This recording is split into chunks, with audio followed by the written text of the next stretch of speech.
Hello बच्चों, क्या हाल चाल हैं आप लोगों के। उम्मीद करता हूं कि सब बहुत मज़े से होंगे, बहुत अच्छे से आपकी पढ़ाई बेटे चल रही होगी। तो आज बेटे हम लोग बात करने वाले हैं आपके कोर्स के आखिरी चैप्टर की, सबसे लास्ट वाला चैप्टर प्रायिकता। और इसके बाद कुछ नहीं बचता है। और मैं फिर से बता दूं कि सारे चैप्टर्स प्लेलिस्ट के माध्यम से आपके इस चैनल पर उपलब्ध हैं। जो भी आप लोगों के साथ दिक्कतें, मतलब कोई चैप्टर आपने हल्का किया या नहीं किया, तो वो सारे चैप्टर्स आपको आसानी से मिल जाएंगे। आप जैसे ही चैनल पर जाओगे, प्लेलिस्ट पर क्लिक करोगे, तो वो आपको कक्षा 12 चैप्टर वाइज आपको मिल जाना है। ठीक है, बड़ा ही प्यारा चैप्टर है। प्यारा इस लिहाज से भी है क्योंकि ये 8 नंबर आपको बोर्ड एग्जाम के अंदर देके जाता है। 8 नंबर का के क्वेश्चन इससे बनते हैं। पहले तो काम ज़्यादा था इसके अंदर, लेकिन अब जैसे ही नई एनसीईआरटी की बात हम लोग कर रहे हैं तो उसमें काम बहुत कम हो गया है, और लगभग आधा काम हो गया है। अब मुझे लगता है कि 3 एक्सरसाइज सिर्फ बची हैं, और बहुत इजी एक्सरसाइज हैं। अगर आप लोग को थोड़ी सी बेसिक नॉलेज है और थोड़े से लॉजिक आपके ठीक ठाक हो जाएं, क्योंकि ये लॉजिक वाला चैप्टर है। इसमें आपके सामने होता क्या है बच्चों, नॉर्मली अन्य क्वेश्चंस के अंदर क्या होता है, मतलब प्रायिकता को छोड़कर किसी और चैप्टर के क्वेश्चन को क्या करना होता है, आपको समझने में समय लगता है थोड़ा सा, ठीक है ना। फिर उसको करने में आप शुरू कर देते हो क्वेश्चन को करना, ठीक है ना। उसको समझने में कम समय लगता है और करने में ज़्यादा समय लगता है। अगर आप अन्य किसी चैप्टर की हम लोग बात करें कि अगर समझने में इतना समय लग रहा है तो उसको करने में ना इतना समय लगता है। पिछले चैप्टर्स की बात कर रहा हूँ, लेकिन इसमें उल्टा है। प्रायिकता के अंदर बेटे सोचने में, समझने में इतना समय लगता है और करने में इतना सा समय लगेगा। आंसर इसके 2-3 लाइन, 4 लाइन, 5 लाइन के हो जाएंगे। लेकिन चूंकि एक लॉजिकल थोड़ा सा चैप्टर है, तो आपको सोचना आपको अच्छे से पड़ेगा और आपके लॉजिक अच्छे होने चाहिए। लॉजिक का मतलब क्लास 11th में भी जो चीज़ें पढ़ी हैं उनको थोड़ा सा रिकॉल आपको करना चाहिए। फिर वही बात है कि सर फिर क्लास 11th की बात कर रहे हैं, 11th में तो हमने पढ़ा ही नहीं है, तो बहुत गलत बात थी, नहीं पढ़ा था। लेकिन चलिए कोई बात नहीं, फिर मैं कहता हूँ कि इस लेक्चर से पकड़ लेना, मैं सब रिवीजन करा दूंगा, पीछे वाला भी थोड़ा बहुत, तो आप लोग कनेक्ट कर लेंगे। ऐसी कोई बात नहीं, नई चीज़ है जो हम लोग पढ़ने वाले हैं, भले ही जुड़ी पीछे से है, लेकिन हम मेरा कराने का थोड़ा सिस्टम ऐसा रहता है कि आपको पीछे से मैं कनेक्ट करके पढ़ा दूँ, ठीक है। तो आज इस चैप्टर के अंदर हम लोगों को जो एक टॉपिक है हमारे पे, सिर्फ केवल एक टॉपिक है आपकी पहली प्रश्नावली के अंदर 13.1 के अंदर, वो है सप्रतिबंध प्रायिकता, है ना। कंडीशनल प्रोबेबिलिटी क्या होती है, इसको भी समझेंगे थोड़ी देर में, ठीक है ना। इसको भी समझेंगे, बहुत इजीली इसको समझ जाओगे अगर आपको थोड़ी सी बात बेसिक पता चल जाए तो। मैं एक एक्सपेरिमेंट से, एक रैंडम एक्सपेरिमेंट हमने सीखा था क्या होता है क्लास 11th के अंदर, ठीक है ना। क्या होता है रैंडम एक्सपेरिमेंट को हिंदी में क्या कहते हैं भाई, हिंदी में यादृच्छिक, यार मैं पढ़ नहीं पाता हूँ तो आप लोग मेरी भावनाओं को समझ लेना। मतलब ये होता है सर, ऐसा कुछ लिखा हुआ है, यादृच्छिक, है ना, छिक, ये परीक्षण, ठीक है ना, परीक्षण। ये क्या होता है इस बारे में बात कर रहा हूं, टेंशन ना लो। अंग्रेजी में इसको कहते हैं sir random experiment, random experiment जो भी है, ठीक है ना। रैंडम एक्सपेरिमेंट इसको कहते हैं। ये क्या होता है, देखो रैंडम एक्सपेरिमेंट का मतलब ये है कि अचानक से कोई काम करा जाए। अगर हम एक हमारे पास में कॉइन है, कॉइन मतलब सिक्का है, जिसके एक तरफ हेड है, दूसरी तरफ आपका टेल है, तो इसको अगर मैं टॉस करूं, उसको फेंकूं, ठीक है ना, तो इसको फेंकना एक रैंडम एक्सपेरिमेंट हो जाएगा, ठीक है ना। मेरे पास ताश के पत्ते हैं 52 पत्ते, उनमें से कोई अचानक से एक पत्ता निकाल लूं तो वो भी एक रैंडम एक्सपेरिमेंट है, ठीक है ना, तो वो रैंडम एक्सपेरिमेंट है। पासा है जिसको आप डाइस कहते हैं, गिट्टा कहते हैं, लूडो में यूज करते हो आप, खेलते हो जब, तो उसको भी जब मैं फेंकता हूं तो रैंडम एक्सपेरिमेंट ही बनता है, ठीक है ना। उसमें क्या नंबर आएगा वो रैंडम एक्सपेरिमेंट का ही एक पॉइंट आ जाएगा, ठीक है ना, वो आपके पास में पॉइंट आ जाएगा। तो ये रैंडम एक्सपेरिमेंट है। तो मैं अभी क्या लेके चलता हूँ, ये 11th में हमने बात करी थी, मैं एक रैंडम एक्सपेरिमेंट से सब कुछ समझाने की कोशिश करता हूँ, ठीक है। एक रैंडम एक्सपेरिमेंट से आपको सारी बातें समझ में आ जाएंगी, ठीक है। और वो रैंडम एक्सपेरिमेंट में लेके चलता हूँ बच्चों, मैं लेके चलता हूँ रैंडम एक्सपेरिमेंट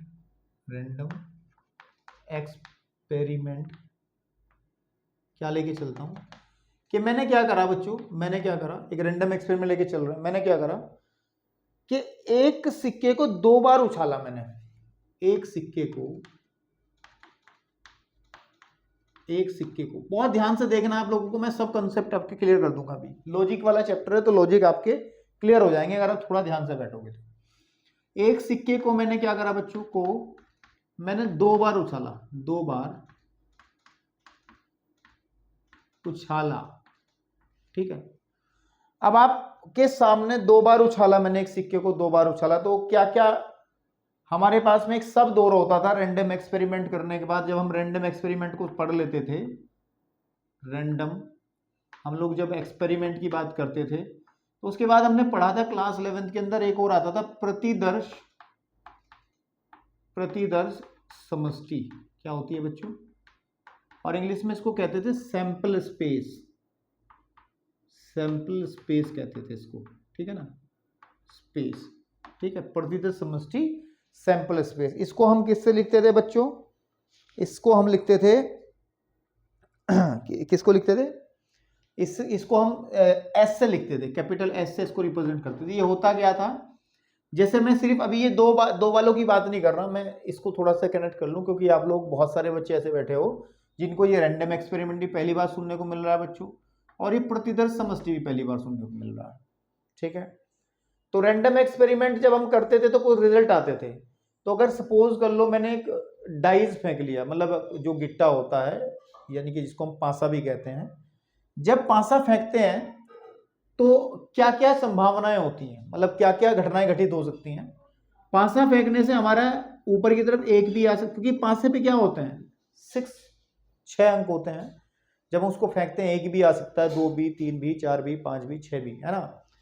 तो कुछ इस तरीके से हमारे पास में बनेगा कि पासा फेंकने पर, एक पासा फेंकने पर जो हमारे पास में सैंपल स्पेस बनेगा, यानी कि प्रतिदर्श समष्टि बनेगी, वो क्या बनेगी, वो एक सेट बनेगा, ठीक है ना। सेट बनेगा किसका, कि क्या क्या हो सकता है। जब एक पासा फेंका जाएगा आपके सामने 1 भी आ सकता है ऊपर, 2 भी आ सकता है, 3 भी आ सकता है, 4 भी आ सकता है, 5 भी आ सकता है, और 6 भी आ सकता है बच्चों, बिल्कुल ठीक बात है। तो ये सारे के सारी पॉइंट जो हैं, जो भी घटनाएं हो रही हैं अंदर की तरफ, आप देखोगे 1 भी आ सकता है, 2 भी आ सकता है, 3 भी आ सकता है, 4 भी आ सकता है, 5 भी आ सकता है, 6 भी। अगर मैं इनका एक सेट बना करके रख दूं, क्या बना के रख दूं, एक समुच्चय बना दूं, तो ये जो सेट बनेगा बच्चों एस, इसको हम कहते हैं सैंपल स्पेस।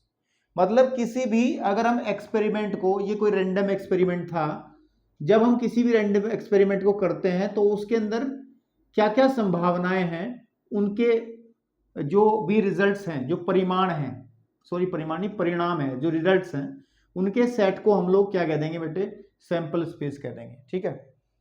तो ये तो हमने पासा फेंकने की बात बताई। अब वापिस आ जाओ, सैंपल स्पेस आपको समझ में आ गया, ठीक है। ये रैंडम एक्सपेरिमेंट, प्रतिदर्श समष्टि, ये सब 11th में था वैसे, लेकिन चलिए यहाँ क्लियर करते चलते हैं। एक सिक्के को मैंने 2 बार उछाला, 2 बार उछाला, तो जो सैंपल स्पेस बनेगी, यानी कि प्रतिदर्श समष्टि बनेगी बच्चों, प्रतिदर्श समष्टि बनेगी,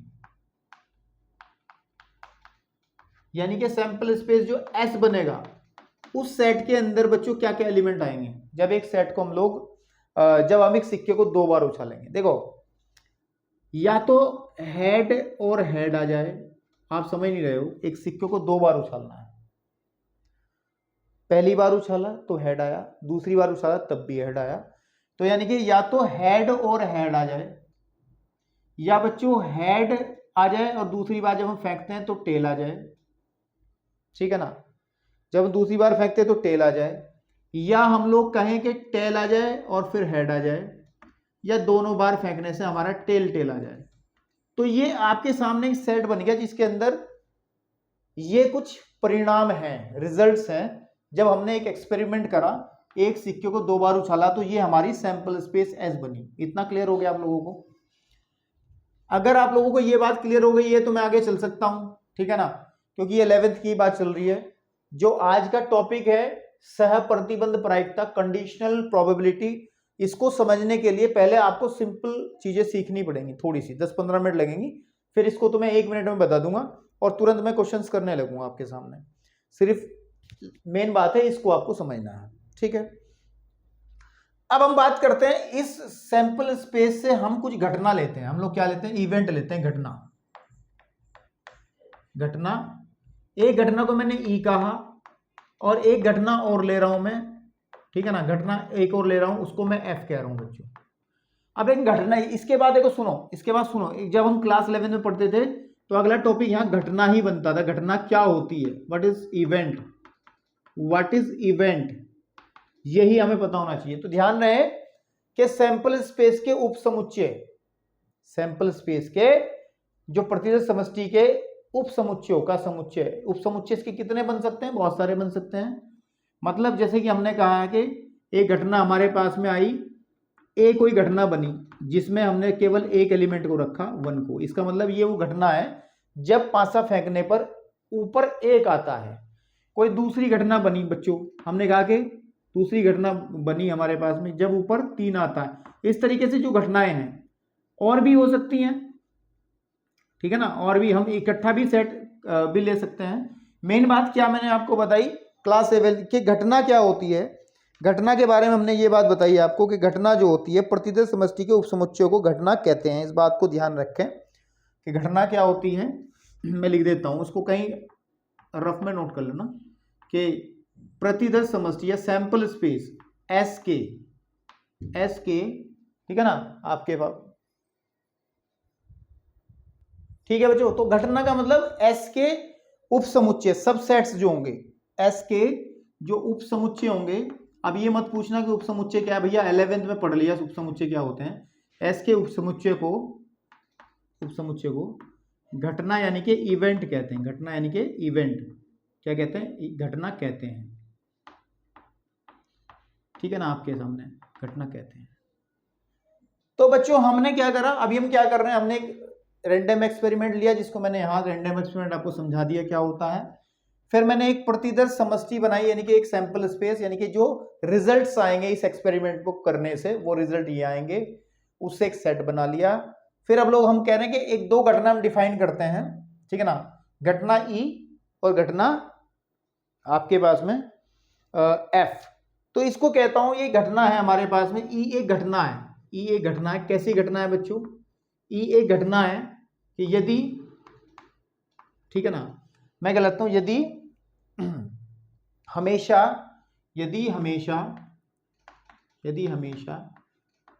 एक हेड आए, यदि हमेशा एक हेड आए, एच का मतलब हेड है, इस बात को समझ लें, एच का मतलब हेड है भाई, सिक्के पे दो हिस्से होते हैं, हेड, और टी का मतलब बेटे टेल है, क्या है, टेल है।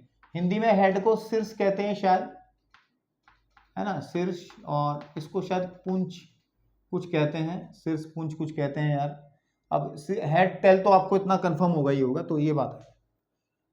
तो अगर हम लोग ई घटना को इस तरह डिफाइन कर रहे हैं कि ई एक घटना यदि हमेशा एक एच आए, तो ई के अंदर कौन कौन से एलिमेंट आएंगे बच्चों, ई के अंदर कौन कौन से एलिमेंट आएंगे, इसमें से आएंगे, या तो दो, देखो हमेशा एक एच आए, हमेशा एक एच आने का मतलब है कि एच टी आ जाए,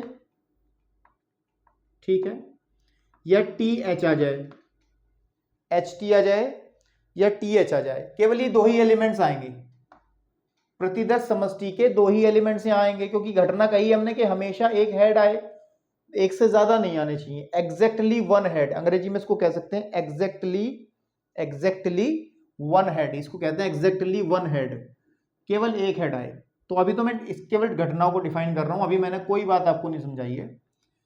फिर बच्चों एक घटना मैंने दूसरी डिफाइन करी, दूसरी घटना मैंने एक इवेंट और लिया एफ, और उसमें मैंने कह दिया एफ एक घटना आ गई हमारे पास में, कैसी, जिसके अंदर मैंने कहा कि कम से कम एक हेड हो, कम से कम यानी कि एट लीस्ट वन हेड, है ना, कम से कम एक हेड हो, हेड आए। तो बच्चों कम से कम एक हेड आने का मतलब क्या है, कम से कम एक हेड आने का मतलब है कि इसके अंदर देखो ये तो एलिमेंट्स होंगे ही होंगे, एच टी तो होगा ही होगा, टी एच तो होगा ही होगा, है ना। लेकिन बच्चों ध्यान से सुनो मेरी बात, इसके अंदर ये वाला एलिमेंट भी आ जाएगा, उसमें कम से कम एक हेड आए, ज्यादा से ज्यादा कितने भी आ सकते हैं, ज्यादा से ज्यादा हम दोनों भी हेड आ सकते हैं, दोनों हेड भी आ सकते हैं। तो आप इस बात को बहुत अच्छे से समझ लो, इवेंट एफ के अंदर जो रिजल्ट्स होंगे वो ये हैं, है ना, और इवेंट ई के अंदर जो रिजल्ट है वो ये है। थोड़ा सा अंग्रेजी टच इस चैप्टर में रखना पड़ेगा, थोड़ा सा अंग्रेजी टच, क्योंकि इसके अंदर आप देखोगे 11th में भी काफी भारी भरकम शब्द हैं हिंदी में, जो कि लिखने में भी और बोलने में, भाई मेरा प्रोनाउंसिएशन इतना अच्छा नहीं है, लेकिन फिर भी मैं कोशिश करता हूं। जैसे याच्छादित, ये वाला रैंडम एक्सपेरिमेंट को यादृच्छिक परीक्षण कहते हैं, तो उसको बार बार बोलना, रैंडम एक्सपेरिमेंट थोड़ा इजी लग रहा है, जबकि ये बात अलग है कि हमें मातृभाषा का सम्मान करना चाहिए, लेकिन यार इतना भी नहीं हो पाएगा अभी तो हम बोर्ड की परीक्षा की तैयारी कर रहे हैं, बाद में सब इज्जत कर लेंगे सबकी, ठीक है ना। तो ये आया आपके सामने। अब अगर मैं बात करूं आपके सामने बात करूं, किसी भी घटना की हम प्रोबेबिलिटी निकालें, ठीक है, किसी भी घटना की हम प्रोबेबिलिटी निकालें, यानी कि प्रायिकता निकालें। अब ध्यान से देखना, मैं एक बात बताने जा रहा हूं आपको। अगर मैं ई की प्रायिकता निकाल रहा हूं, ई की प्रायिकता, तो उसको लिखते कैसे हैं, प्रोबेबिलिटी ऑफ ई, है ना, ई की प्रायिकता, घटना ई घटित होने की कितनी संभावना है, इस बात को अगर मैं लिखूं, तो आपको इतनी बात हमने बताई थी पहले भी 11th में भी, या नहीं पता तो अब देख लो कि नंबर ऑफ एलिमेंट सेट ई के अंदर कितने हैं और number of element set S के अंदर कितने हैं। इस फॉर्मूले से आप इजीली प्रोबेबिलिटी निकाल सकते हो इवेंट की, घटना की, इस फॉर्मूले से। एन ऑफ ई का मतलब ई के अंदर कितने एलिमेंट है, 1 2, क्योंकि दो ही है ये, है ना, दो रिजल्ट्स हैं, दो परिमाण है, परिमाण वेक्टर से निकल गया है ना अभी, तो परिणाम को परिमाण बार बार बोला जा रहा है। Number of element in S, यानी कि प्रतिशत समष्टि में कितने एलिमेंट है, 1 2 3 एंड 4, ठीक है ना, तो ये हमारे पास में है। तो इस हिसाब से अगर हम बात करें, ये 11th में ही फॉर्मूला हमने बता दिया था आपको, ठीक है ना, इस हिसाब से बात करें तो प्रोबेबिलिटी ऑफ ई जो आ जाएगा 2/4 मीन्स 1/4 आ जाएगा, 1/2 आ जाएगा, ठीक है ना। ये बात अलग है, इसको हम अलग तरीके से भी निकाल सकते थे, अलग अलग अगर एक्सोमेट्री एक अप्रोच होती है उससे निकाल सकते हैं, लेकिन मैं अभी इतना घुसाना नहीं चाह रहा आप लोगों को, वो चीज वैसे आनी चाहिए थी आपको, लेकिन अभी सिर्फ इतना लेके चलें। ये बात अलग है। एक बात और है कि इस फॉर्मूले के लगाने की भी एक लिमिट है, ये कहाँ लग सकता है इस बारे में भी हम लोग चर्चा करेंगे, एक एग्जाम्पल अभी आगे करेंगे, वहां पर हम जिसकी बात करेंगे। ये फॉर्मूला हर जगह नहीं लगा पाओगे आप, ये फॉर्मूला सिर्फ उसी जगह लगाओगे जहां पर इवेंट के अंदर जो रिजल्ट हैं, इवेंट के अंदर जो रिजल्ट है, यानी कि जो परिणाम है, अगर उनकी प्रोबेबिलिटी सेम है, तभी ये फॉर्मूला लगाया जा सकता है। अब चेक कर लो, देखो इसकी प्रोबेबिलिटी सेम है या नहीं है। देखो आप ये बताओ HOT है ना, HOT की प्रोबेबिलिटी कितनी होगी। ये जब हम बात कर रहे हैं इसकी HT की बात कर रहे हैं, तो बहुत ध्यान से समझना मैं क्या कहना चाह रहा हूं आपको। HT का मतलब क्या है, H और T, ध्यान रखें, H और T जो मैं बात कर रहा हूं उस बात को ध्यान से समझें। इसका मतलब तो HOT, फिर कोमा, इस कोमा का मतलब हो गया बच्चों, इस कोमे का मतलब हो जाएगा या T और H। इस बात को ध्यान से समझे। मैं आपको एक बहुत बड़ी बात बताने चाह रहा हूं कि प्रोबेबिलिटी ऐसे डायरेक्ट निकाल लेते हो कोई बात नहीं, निकल सकती है, लेकिन कई बार क्या होगा, एक एग्जांपल हम लोग करेंगे कि इस फॉर्मूले को लगा नहीं पाएंगे वहां क्यों नहीं लगा पाएंगे, ये केवल फॉर्मूला वहीं अप्लाई होता है जब जिस इवेंट की, जी घटना की प्रायिकता निकाल रहे हैं, उस घटना के जितने भी परिणाम हैं, रिजल्ट हैं जो लिखे हुए अंदर, उनकी प्रायिकता सेम होनी चाहिए, तभी ये लग सकता है। अब मैंने इस घटना के इस समुच्चय को मैंने कुछ अपने तरीके से डिफाइन करा। जब हम एक सिक्के को 2 बार उछालेंगे तो ये कंडीशन बनेगी इवेंट के लिए, है ना। क्या बनेगी कंडीशन, बताओ बच्चों। कंडीशन ये बनेगी आपके सामने कि या तो पहले H आ जाएगा और फिर दोबारा फेंका, फिर और शब्दों का ध्यान रखना, H पहले आ गया और T बाद में आ गया, तो हमारी घटना घटित हो गई। या तो यही, क्योंकि हम एक सिक्के को 2 ही बार उछाल रहे हैं, 4 बार नहीं उछाल रहे हैं, कभी आप सोचो। फिर ये या का मतलब है कि या तो ये वाला अकर होगा, यानी कि होगी, या फिर ये वाली अकर होगी।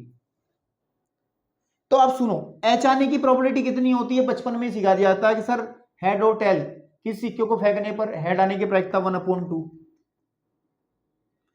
टेल आने की प्रायिकता 1/2, फिर यहां पे भी टेल आने की प्रायिकता 1/2 और हेड आने की प्रायिकता 1/2। अब ध्यान से सुनना, जब भी और वर्ड आता है, कौन सा वर्ड आता है बच्चों, और वर्ड आता है, और ये और ये और ये, तो ध्यान रखना है आप लोगों को, गुणा का चिन्ह यूज करते हैं, चाहे इस बात को आप लोग लिख लो वहीं। अगर प्रायिकता हमने क्रमचय संचय में भी पढ़ा था क्लास 11th में परमुटेशन कॉम्बिनेशन में, अगर और वर्ड है, अभी मैं सिखाऊंगा आगे भी, ये तो बड़ा छोटी सी बात मैं आपको याद रखने के लिए बता रहा हूं, तो आप लोग मल्टीप्लाई का यूज करना है, आपको ये बात ध्यान रखनी है।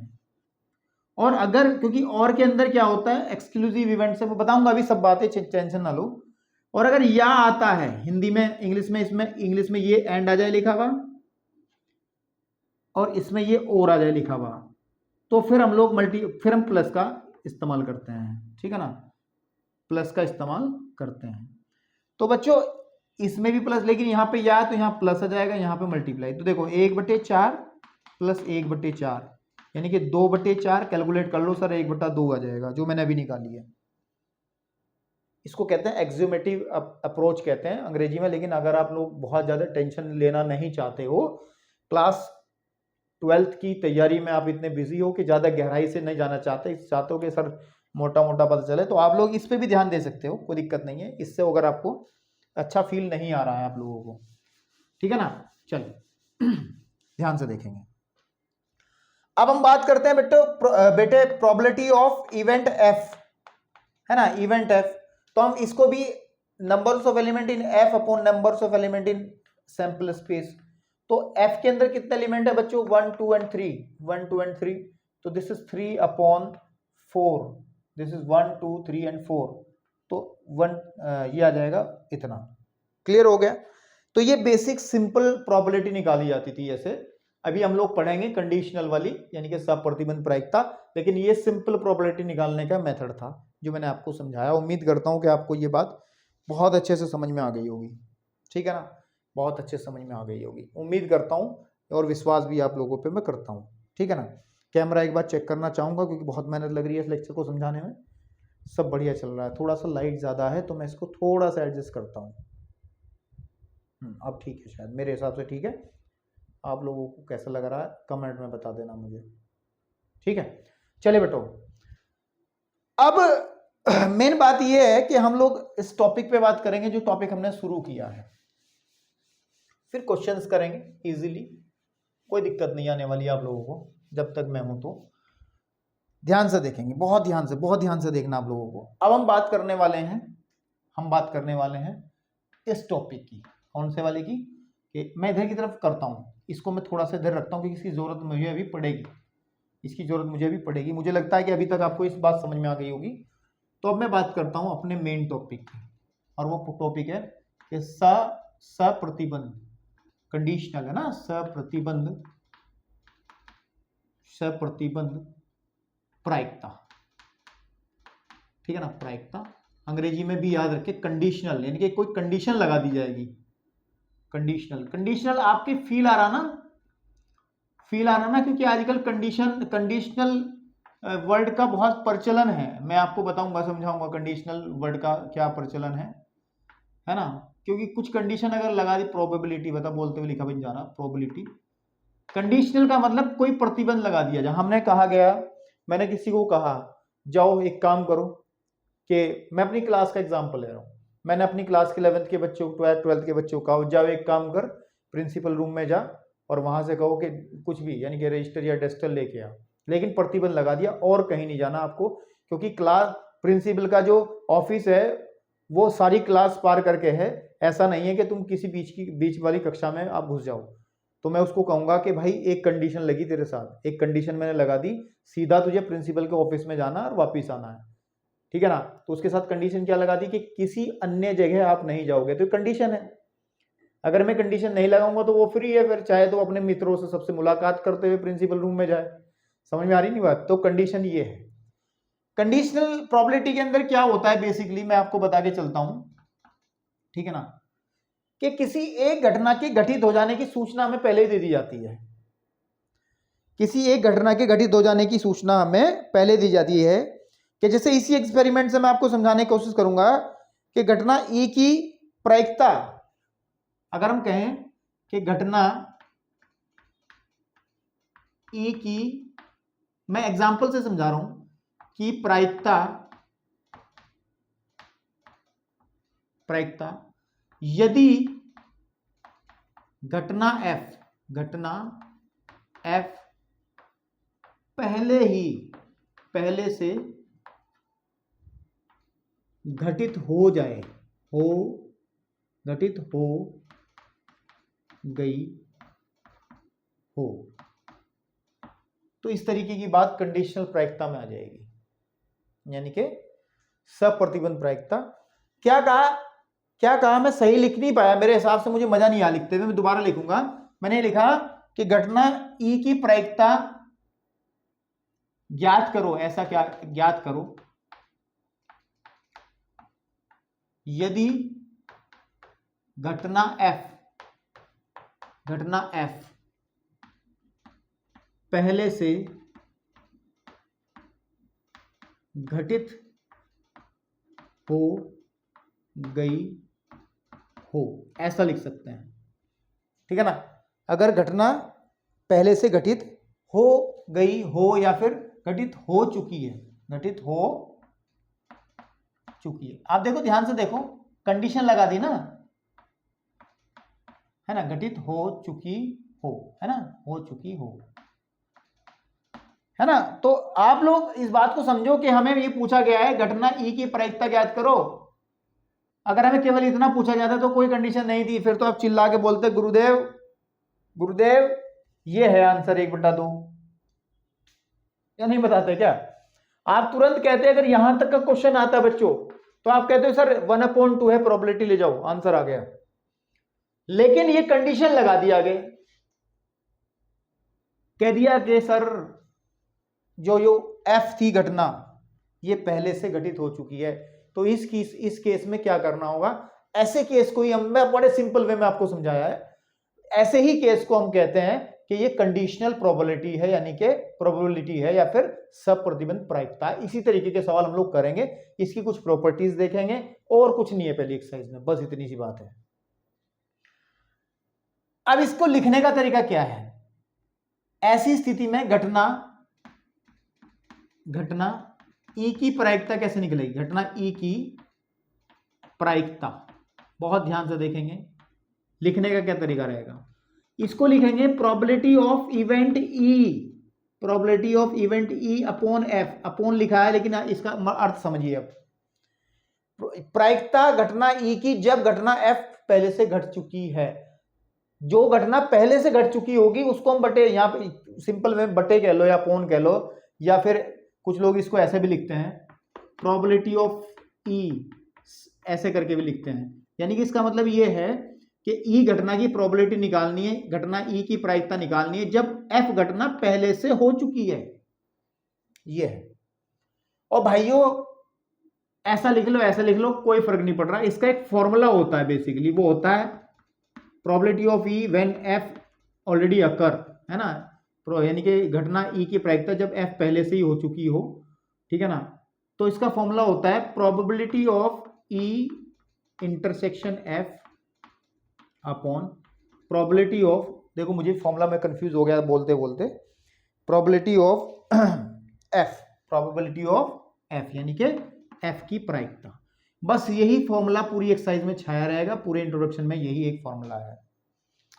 ठीक है प्यारे बच्चों, ठीक है बच्चों, मैं आपको समझा पा रहा हूं नहीं समझा पा रहा हूं इसका मुझे पता नहीं है, लेकिन मैं पूरा एफर्ट कर रहा हूं, इसका मुझे पता है, इसका मुझे बहुत अच्छे से अनुभव है।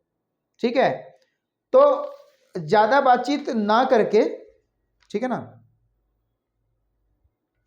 ज्यादा बातचीत ना करके एक लैंग्वेज थोड़ी सी डेफिनेशन टाइप, क्योंकि मैंने तो अपनी भाषा में लिख दिया, इसमें एक परिभाषा ई लिखी है इन्होंने एनसीईआरटी में, एक परिभाषा 1 लिखी है जिसको आप नोट के हिसाब से लिख सकते हो, क्योंकि मेरी जो लैंग्वेज है वो तो मैं आपको समझाने के लिए इस्तेमाल की है। डेफिनेशन 1 लिखी है इन्होंने एनसीईआरटी में कि यदि, देखो मैं लिख देता हूं, यदि ई तथा एफ किसी रैंडम एक्सपेरिमेंट, किसी रैंडम एक्सपेरिमेंट यानी कि यादृच्छिक परीक्षण के प्रतिदर समष्टि के, है ना, रैंडम मैं इंग्लिश में यूज कर रहा हूं, रैंडम एक्सपेरिमेंट, है ना, रैंडम एक्सपेरिमेंट की सैंपल स्पेस, सैंपल स्पेस में समझा चुका हूं आपको क्या होती है, प्रतिदर समष्टि जिसके अंदर सारे के सारे रिजल्ट लिखे जाते हैं, ठीक है ना, कि दो घटनाएं हों, इसमें लिखा से संबंधित, है ना, से संबंधित, मैं भाषा बना रहा हूं मैं इसकी, मतलब आप बस कॉपी मार रहा हूं, सीधी बात तो यह है, दो घटनाएं हों, बात समझ में आ गई, दो घटनाएं हैं, अभी मैं इसको भी निकाल के दिखाऊंगा, टेंशन ना लो, ठीक है ना। तो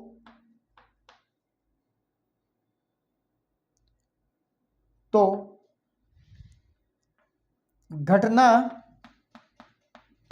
ई की प्रायिकता यदि घटना एफ, ठीक है ना, घटना एफ घटित होने की सूचना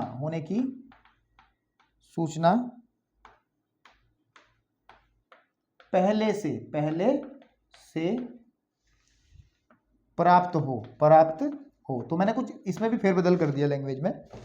तो probability of event E when F already occur, है ना, घटना ई की प्रायिकता जब एफ पहले से ही हो चुकी होगी तो उसका फॉर्मूला होगा सर कि प्रोबेबिलिटी ऑफ, यानी कि प्रायिकता ऑफ किसकी, इनके इंटरसेक्शन की बटे प्रोबेबिलिटी ऑफ एफ।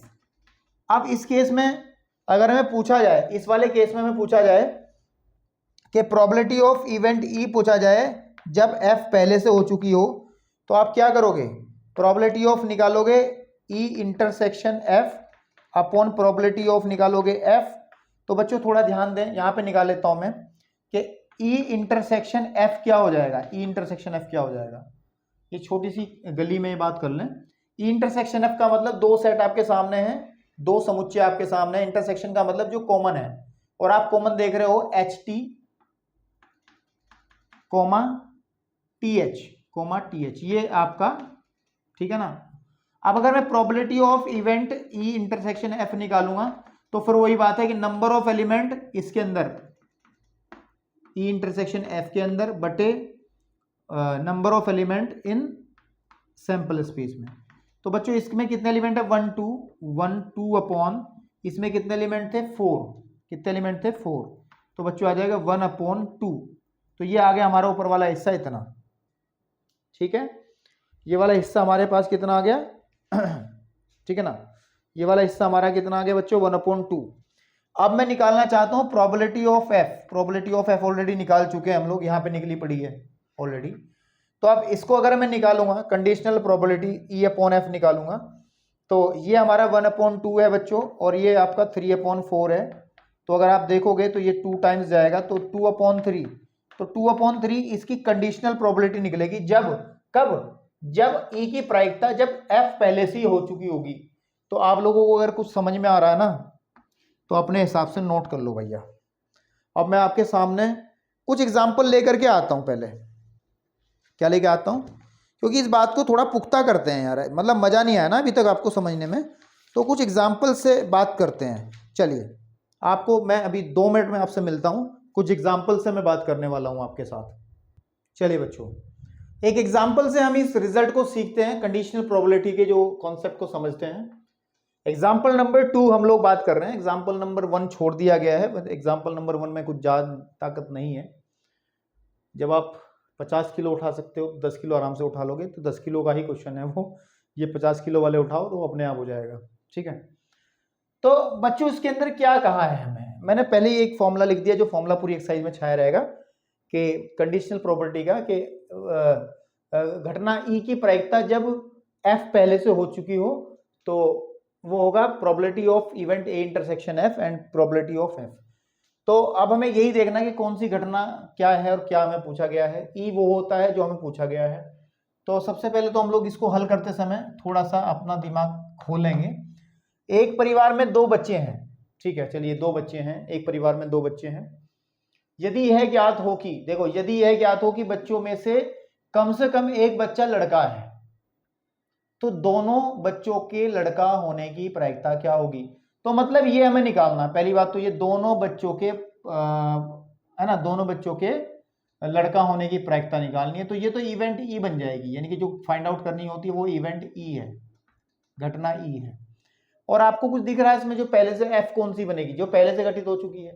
पहले से घटित हुई हुई घटना यह है कि यह ज्ञात है कि, ये ज्ञात का मतलब पहले से पता है कि बच्चों में से कम एक बच्चा लड़का है। तो यहां से बच्चों में से कम एक बच्चा लड़का है, तो ये जो है इवेंट, ये हमारी एफ हो जाएगी। This is what F. तो पहले मान लेते हैं कि माना लड़के को बी तथा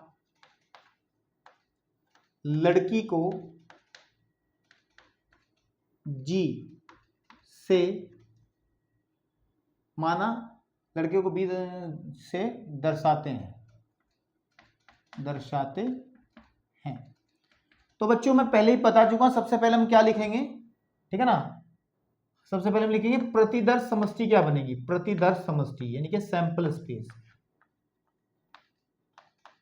सैंपल स्पेस क्या होती है, सैंपल स्पेस एस क्या होता है, ठीक है ना, एस होता है जितने भी पॉसिबल रिजल्ट हैं, संभावित जो भी परिणाम हैं वो सब आ जाएंगे इसके अंदर।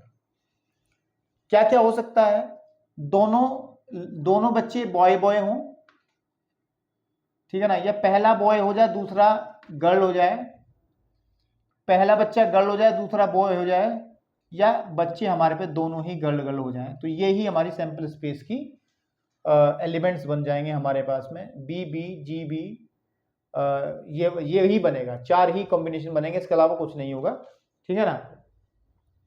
अब हम लोग डिफाइन करते हैं, ठीक है ना, डिफाइन करते हैं इवेंट ई। हम क्या करते हैं, घटना ई को डिफाइन करते हैं। घटना ई क्या है, घटना ई जो है यहां 2 बिंदु से लगा के डिफाइन कर देंगे। दोनों बच्चों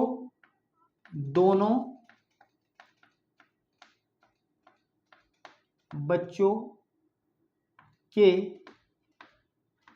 लड़का होने की प्रायिकता जो हमें निकालना है कि, है ना, दोनों बच्चों का लड़का होना, दोनों बच्चों का लड़का होना, ये घटना है, प्रायिकता थोड़े लिखेंगे, होना, ये घटना हमारी पहली है। और अगर आप लिखना चाहोगे सर ई के अंदर एलिमेंट क्या आ जाएंगे, फिर सेट क्या बन जाएंगे, इसी में से उठाएंगे। दोनों बच्चे लड़के हों तो एक ही कंडीशन है हमारा बी बी, एक एलिमेंट आ रहा है इसके अंदर बी बी। क्लियर हो गया आप लोगों को, केवल एक ही एलिमेंट आएगा हमारे पास में बी बी। बुक्स के अंदर क्या कर रखा उन्होंने, यहाँ पे भी ब्रैकेट्स लगाए हैं, आप लगा दो, इससे कोई दिक्कत नहीं है, इससे कोई दिक्कत नहीं है। और हो सके तो इनके बीच में कोमा भी लगाओ, इसने का कोमा भी लगाया है तो लगा दो, इससे कोई फर्क नहीं पड़ रहा, आप लोग इतनी बात समझ सकते हैं। इसके अंदर ये एलिमेंट आया, ये पढ़ा एक ही एलिमेंट जाएगा, क्योंकि ये एक ही एलिमेंट है, ये भी एक एलिमेंट है, ये भी एक रिजल्ट है, क्योंकि ये भी एक ही रिजल्ट है, ये एक रिजल्ट है ना, ये एक रिजल्ट है, ये एक रिजल्ट है। बच्चे 2 है ना, तो 2 ही तो पैदा होंगे, या तो दोनों लड़के, ये होगा कॉम्बिनेशन, या फिर ये कॉम्बिनेशन होगा, या फिर ये कॉम्बिनेशन होगा, या फिर ये कॉम्बिनेशन होगा। अब हम बात करने वाले हैं बच्चों घटना एफ की, जो हम लोग डिफाइन करने वाले हैं। घटना एफ क्या है, घटना एफ है बच्चों में से कम एक बच्चा लड़का, दोनों बच्चों से, दोनों है ना, क्या है, दोनों बच्चों में से कम क्या, एक लड़का हो, ये घटना एफ है। तो फिर एफ के अंदर कैसे एलिमेंट्स आ जाएंगे बच्चा, देखो, जहां पर कम से कम एक लड़का, ज्यादा से ज्यादा दोनों भी आ सकते हैं ना, है ना, तो ये तो एलिमेंट आएगा ही आएगा, दोनों लड़के भी हो सकते हैं, या पहला लड़का दूसरा गर्ल हो सकता है, या पहली गर्ल और दूसरा लड़का हो सकता है। ये नहीं आएगा क्योंकि कम से कम एक तो चाहिए लड़का, कम से कम बच्चों एक तो चाहिए लड़का। ठीक है, आपके सामने इतनी बात।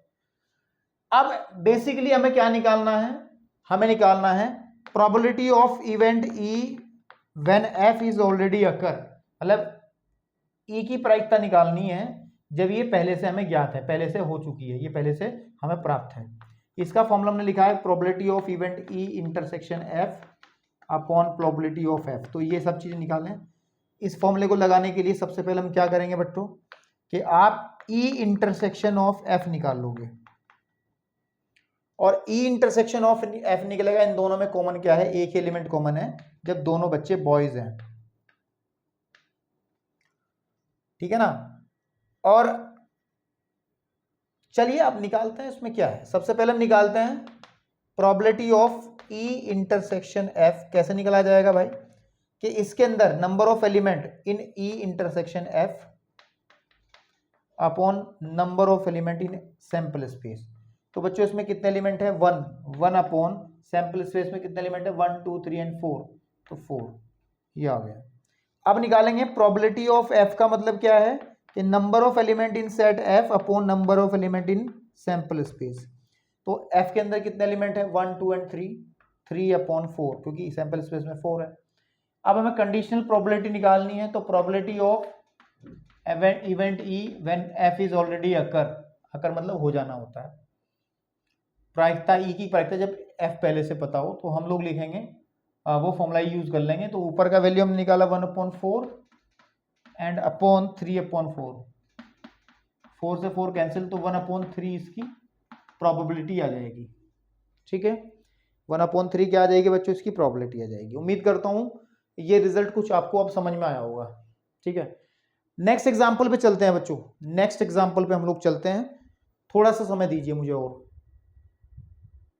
चलिए बच्चों, एक क्वेश्चन और हम लोग एग्जाम्पल करते हैं आपकी एनसीईआरटी से ही, और बहुत अच्छा एग्जाम्पल है। इससे और आपका वो कंडीशनल प्रोबेबिलिटी का कॉन्सेप्ट क्लियर हो जाएगा। ठीक है, ध्यान से देखेंगे क्या कह रहा है कि एक पाठशाला में, एक स्कूल में 1000 विद्यार्थी हैं, ठीक है ना, ओके, जिनमें 430 लड़कियां हैं। इस बात को ध्यान से देखो। इसमें एक बात और ध्यान रखा करो, प्रोबेबिलिटी के क्वेश्चन करते समय अपने दिमाग के घोड़े बहुत तेजी से नहीं दौड़ाने हैं। कभी आप बहुत तेजी से चीजें ढूंढने की कोशिश करो तो उसमें गलतियां होने की पूरे चांसेस है। मैं फिर कहता हूं, बहुत छोटा सा क्वेश्चन होता है, लेकिन थोड़ा सा आप लोगों को समझना पड़ेगा कि लॉजिक वाली बात है, तो आपको ये चीजें समझनी पड़ेंगी।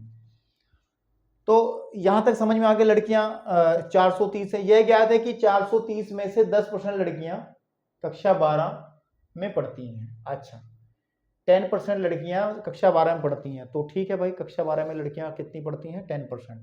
ठीक है, मुझे समझ में आ गया। लेकिन अभी भी हमें वो उन घटनाओं के बारे में जानकारी नहीं मिली है जो हमें करना है काम। क्या प्रायिकता है कि, हाँ हमारा ई आने वाला है, क्या प्रायिकता है कि एक यादृच्छा यानी कि रैंडम चुना गया विद्यार्थी, है ना, कक्षा 12 में पढ़ता है। तो दिस इज व्हाट, ये जो हमें फाइंड आउट करना है, ये हमारी इवेंट ई बन जाएगी। ई कह लो, ए कह लो, कोई दिक्कत नहीं। फिर कहा गया है यदि यह ज्ञात है कि, अच्छा, यह ज्ञात है कि चुना गया विद्यार्थी लड़की है, दिस इज व्हाट, ये हमारी एफ आ जाएगी। अब ध्यान से सुनो, जब इसको हल करेंगे, देखो मैंने अब तक जितने क्वेश्चन करे हैं उनमें सैंपल स्पेस के एलिमेंट लिख करके दिखाए हैं, कितने एलिमेंट्स हैं। ठीक है, लेकिन ये जरूरी नहीं कि हर एक क्वेश्चन में आप लोग प्रतिदर्श समष्टि के एलिमेंट्स को दिखाएं। आप लोगों को केवल इतना पता होना चाहिए कि number of element in S कितने हैं। तो आप यहां पर देखेंगे प्रश्नानुसार, अगर हम देखें कि number of element in S, यानी कि एस के अंदर, प्रतिदर्श समष्टि के अंदर कितने एलिमेंट्स हैं, 1000 टोटल विद्यार्थी कितने हैं पूरी प्रतिदर्श समष्टि के अंदर, पूरे स्कूल के अंदर कितने हैं, 1000 है। भाई हम लोग इन 1000 बच्चों के बारे में तो बात करेंगे ना, कि बाकी की कंडीशन आगे देखेंगे। अब अच्छा एक बात ध्यान से सुनो, हम लोग यहां पर घटना ई को डिफाइन कर लेते हैं। घटना ई क्या है, घटना ई है कि चुना गया विद्यार्थी क्या है बच्चों, चुना गया विद्यार्थी कक्षा 12 में पढ़ता है, ये है, ठीक है ना। चुना गया विद्यार्थी कक्षा 12 में पढ़ता है, ठीक है बच्चों। तो और ये तो हमारी घटना ई हो गई। अब ध्यान से सुनो, ध्यान से सुनो, इसको तो यही छोड़ देते हैं, हमें इसके अंदर ये भी लिखने की जरूरत नहीं है कि कितने स्टूडेंट इसके अंदर आएंगे, इसकी कोई जरूरत नहीं है हमें, ठीक है ना। क्योंकि हमें जब आप फॉर्मूला निकालोगे, हमें निकालना क्या है, बेसिकली हमें निकालना है probability of event E upon F, और हमें चाहिए कि probability of event E intersection F देखना, ये देखना हमें कितना होगा, एंड प्रोबेबिलिटी ऑफ एफ कितनी होगी, ये हमें देखनी है बहुत इजीली। एफ घटना को डिफाइन कर लो। एफ घटना क्या है बच्चों, एफ घटना हमारे पास में है, नीचे लिखी हुई है कि चुना गया विद्यार्थी लड़की है, चुना गया विद्यार्थी लड़की है, ठीक है। क्लियर है आप लोगों को ये सब चीजें, ओके। इसमें आप देख सकते हो कि number of element in F देखा जा सकता है, कितना हो जाएगा, कितनी हमारे पास में चुनी गई लड़कियां हैं।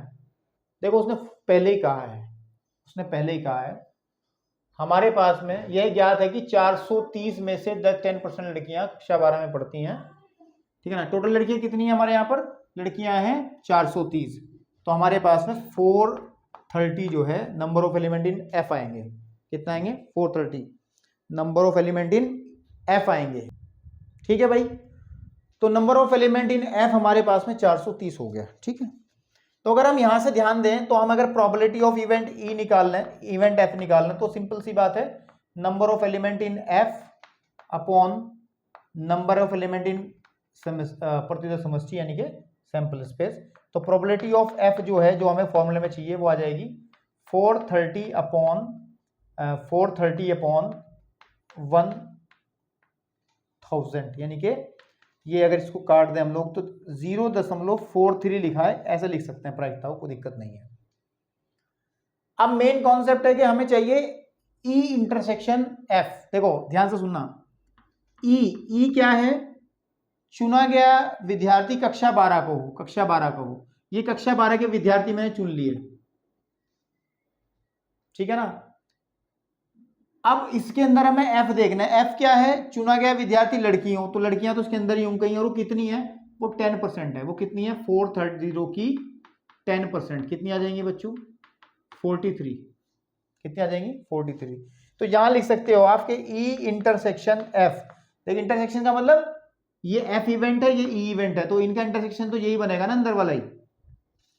तो कितना आ जाएगा हमारे पास में, ठीक है ना। इसको समझने के लिए बनाया थोड़ा सा मैंने, 10% कहा गया ना, 10% इनके या नंबर ऑफ एलिमेंट ही कहेंगे ना, नंबर ऑफ एलिमेंट इसके अंदर कितने हो जाएंगे कि 430 का 10%, या इसको कह देंगे आप, सीधी सीधी बात है कि 430 मल्टीप्लाइड बाय 100 10 बाय 100, तो ये कट जाएंगे दोनों जीरो, तो 43 आ जाएगा ना, 43, तो ये आ गया।